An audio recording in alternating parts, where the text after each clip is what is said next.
मेहर के परेशानी केहू दूसर कमानी, जेके मरद ना दर्द का जानी हो।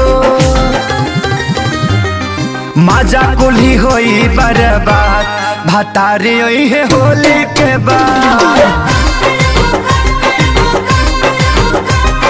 के डाली फसल में खाद, भतारे आई है होली के बाद।